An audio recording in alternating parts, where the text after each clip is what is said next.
Donc au début, ce sont les marchands qui se sont lancés dans la finance parce qu'ils avaient besoin d'argent pour faciliter le commerce.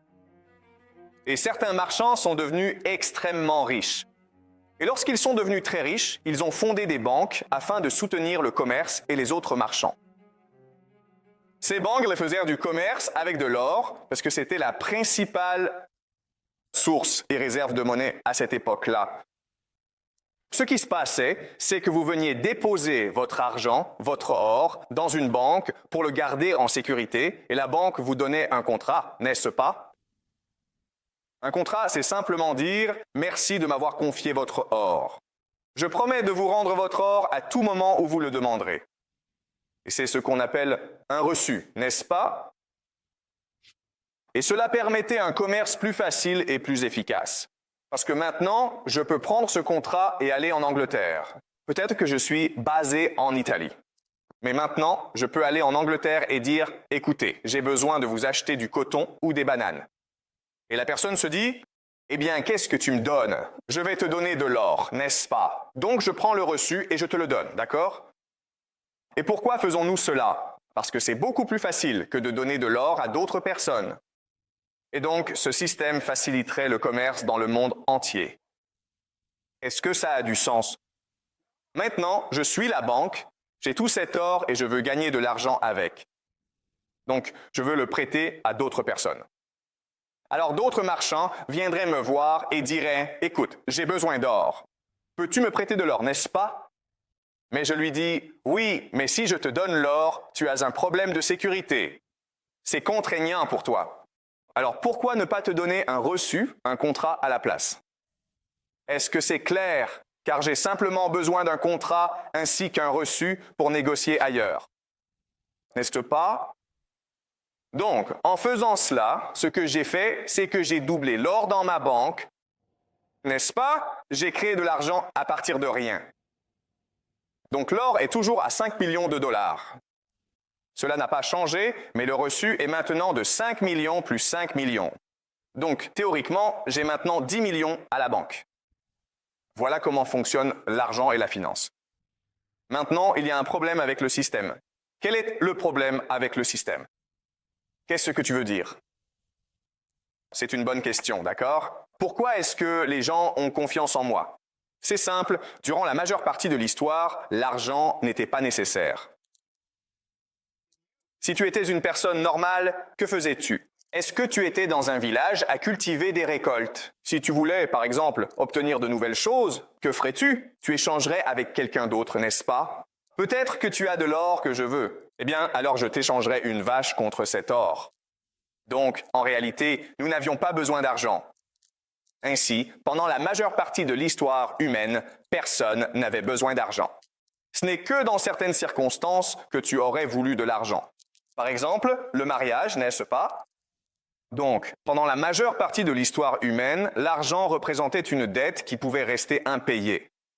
Oh, je vous demande pardon, c'est une dette qui ne pourrait absolument jamais être remboursée. Par exemple, une chose très courante, c'est que peut-être toi et moi nous battons et je te tue. Eh bien, en théorie, ta famille ne devrait pas venir me tuer. Mais évidemment, cela créerait beaucoup de problèmes, n'est-ce pas? Donc, la façon de régler le différend serait que je donne de l'argent à ta famille. Parce que l'argent était symboliquement destiné à dire « je suis désolé, je t'ai tué ». C'est une dette qui ne pourra jamais être remboursée, n'est-ce pas? C'est à cela que servait l'argent.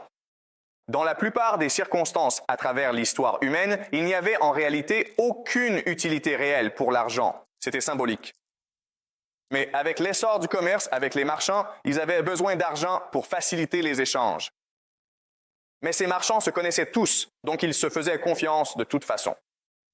Donc l'argent était un mécanisme pour leur permettre d'échanger plus facilement. Est-ce que cela a du sens? Très bien, d'accord. Alors revenons à la question. Ce système a l'air génial, je peux imprimer de l'argent à partir de rien, mais il y a un problème avec ce système. Quel est le problème?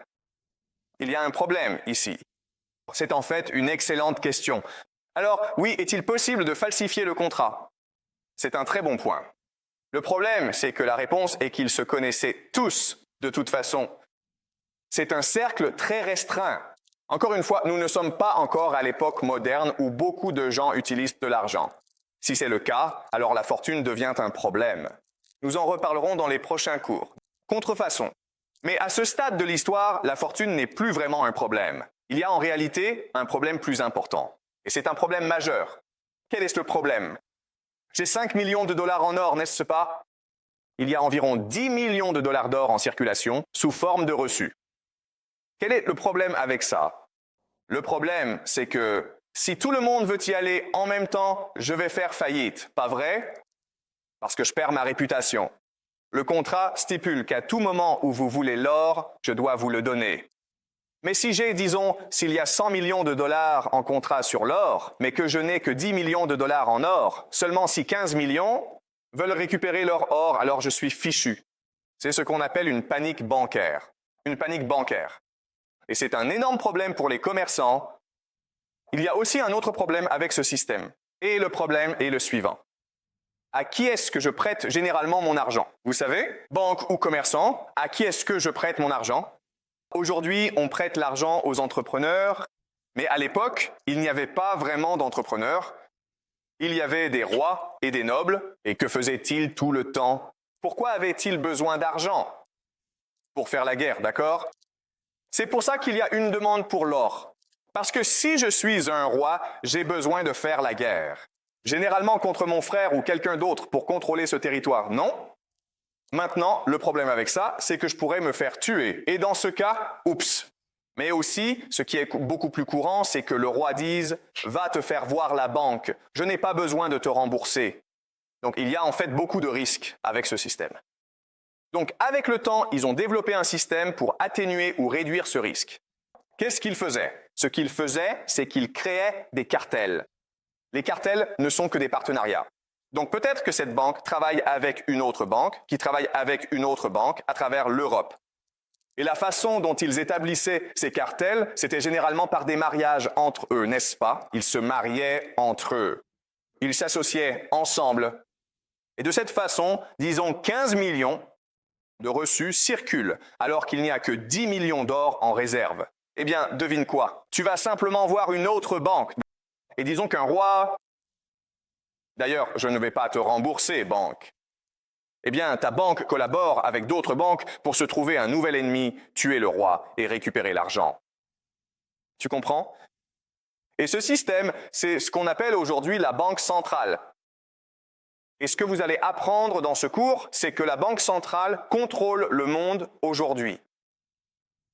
Maintenant, ce qui est vraiment important dans ce système, c'est qu'il est basé sur le pouvoir, n'est-ce pas? Et ce qu'est le pouvoir, c'est qu'il peut transformer le néant, l'argent, le contrat, en tout, n'est-ce pas? C'est ça l'argent. Donc nous vivons dans un monde où les banques peuvent imprimer de l'argent, n'est-ce pas? Alors maintenant, posons-nous une question. Attendez une minute. Si les banques peuvent imprimer autant d'argent qu'elles le souhaitent, pourquoi y a-t-il de la pauvreté? N'est-ce pas? Parce qu'on pourrait simplement donner de l'argent aux pauvres et ils ne seraient plus pauvres.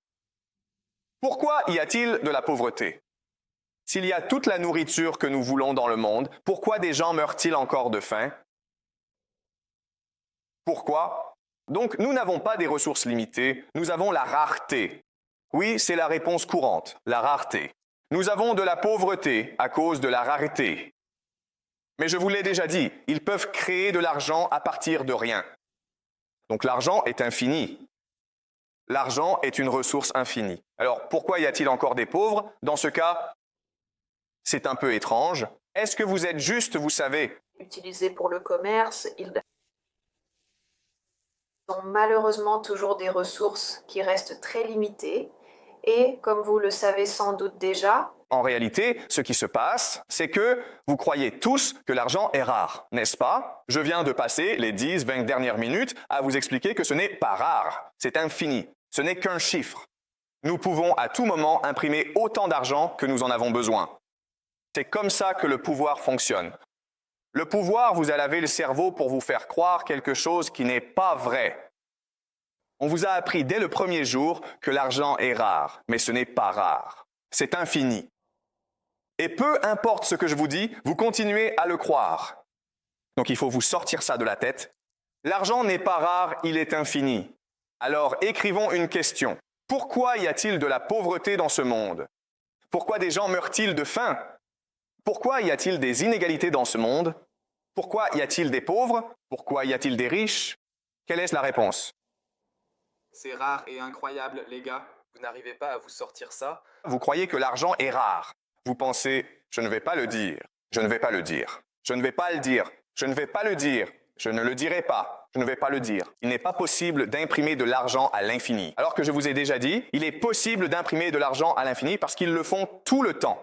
Oui? Il est bien connu que les personnes qui possèdent déjà ces biens précieux ne manifestent absolument aucune envie de partager exactement la même chose avec les autres membres de leur entourage immédiat. Oui, parce que nous ne voulons pas que tout le monde ait de l'argent. Les gens puissants ne veulent pas ça. C'est exactement la réponse. Et pourquoi ça t'intéresse? Parce que sinon, personne ne travaillerait. Tu comprends? Le but de mettre de l'argent en circulation n'est pas de te donner de l'argent. Le but de mettre de l'argent en circulation est de créer l'illusion que l'argent a de la valeur. Et donc tu travailles dur pour en obtenir.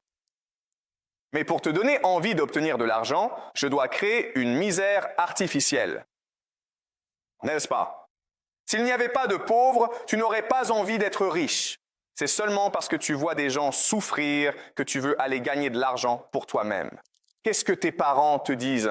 Tes parents te disent « Travaille dur à l'école, gagne beaucoup d'argent, sinon tu vas finir comme une personne pauvre. » N'est-ce pas? Eh bien, devine quoi? S'il n'y avait pas de pauvres, tes parents ne pourraient pas te dire ça. Et tu n'aurais pas envie de travailler dur à l'école, n'est-ce pas? C'est pour ça qu'il y a de la pauvreté. Parce que la pauvreté crée l'illusion que l'argent a de la valeur. En d'autres termes, la pauvreté n'est pas ce que tu t'infliges à toi-même, c'est ce que les puissants t'infligent. Maintenant, laisse-moi te poser une autre question. Vous avez étudié un peu d'économie. Pourquoi y a-t-il des crises? Par exemple, il y a un krach boursier. Ou encore, par exemple, l'économie se dégrade et les gens perdent leur emploi. Pourquoi avons-nous des crises? Exactement. On ne vous enseigne pas cela en cours d'économie. C'est un peu bizarre, non? Le but des crises est de détruire l'argent. Pourquoi avons-nous besoin de détruire l'argent? Car s'il y a trop d'argent dans le système, les gens n'ont plus besoin de travailler. Il faut donc détruire cet argent pour que les gens se sentent « l'argent est rare ». Est-ce que c'est clair? Alors pourquoi avons-nous des guerres? Alors pourquoi y a-t-il des guerres dans le monde? Parce qu'ils se disputent des ressources rares, n'est-ce pas? Je te l'ai déjà dit. La rareté est un mensonge. La véritable raison est que la guerre vise à détruire la richesse. Pour vous faire croire que l'argent a de la valeur. Est-ce que tu comprends? Vous jouez à World of Warcraft? Ou ces jeux, n'est-ce pas? Devinez quoi, les gars? World of Warcraft dans notre monde? En réalité, il n'y a aucune différence. Tu cours partout sans but, tu travailles dur pour obtenir des crédits afin d'acheter des choses. Si les crédits tombaient du ciel parce qu'ils pourraient le faire, non, ils pourraient en fait programmer le moteur pour créer de l'argent à partir de rien. Tu ne ferais rien chaque jour. Tu ne jouerais pas au jeu. C'est uniquement parce que tu crois qu'il y a de la rareté dans le monde et que tu dois travailler dur pour obtenir de la richesse que tu fais le moindre effort. Tu comprends ça? Donc, ce monde dans lequel nous vivons, c'est une illusion totale créée par la Banque centrale pour nous faire travailler aussi dur que possible. Parce que la vraie valeur, ce n'est pas l'argent. La vraie valeur, c'est le travail que nous accomplissons.